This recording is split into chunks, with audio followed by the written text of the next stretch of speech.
I ലീഗിൽ ഈ സീസണിലെ ആദ്യ ഹോം മത്സരത്തിന് ഗോകുലം കേരള FC നാളെ ഇറങ്ങുകയാണ്. കോഴിക്കോട് കോർപ്പറേഷൻ സ്റ്റേഡിയത്തിൽ നടക്കുന്ന മത്സരത്തിൽ ഐസ്വാൾ FC ആണ് എതിരാളികൾ.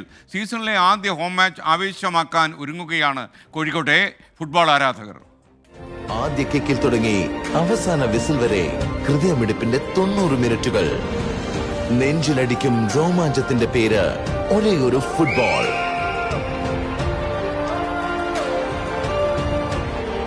ഗോകുലം കേരള FC-യുടെ ഐ ലീഗ് ആവേശ പോരാട്ടം കോഴിക്കോട് കോർപ്പറേഷൻ സ്റ്റേഡിയത്തിൽ. ഇനിയാണ് കളി. കോഴിക്കോട് കോർപ്പറേഷൻ സ്റ്റേഡിയത്തിൽ കാൽപന്തുകളിയുടെ ആവേശമുരുളാൻ ഇനി മണിക്കൂറുകളുടെ മാത്രം അകലം. സീസണിലെ ആദ്യ ഹോം മാച്ചിൽ ഗോകുലം കേരളയ്ക്കെതിരാളികൾ ഐസ്വാൾ FC. പുതിയ പരിശീലകൻ ആന്റോണിയോ റുയഡയുടെ തന്ത്രങ്ങൾ കരുത്താകുമെന്ന പ്രതീക്ഷയിലാണ് Gokulam. Hopefully, we will have a better season than last year. Definitely, the fans can expect, and we want to bring glory to Kerala as we did in 20 and 21. ആദ്യ കളിയിൽ ശ്രീനിധി ഡെക്കാനെ തകർത്ത ഗോകുലം കേരള രണ്ടാം മത്സരത്തിൽ റിയൽ കാശ്മീരിനോട് സമനില പിടിച്ചു. ജയത്തോടെ പോയിന്റ് പട്ടികയിൽ ഒന്നാമതെത്താൻ ലക്ഷ്യമിട്ടാകും ഗോകുലം നാളെ ഇറങ്ങുക.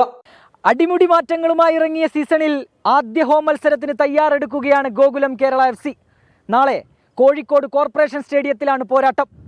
അഭിജിത്ത് മുഴക്കുന്ന്, 24 കോഴിക്കോട്.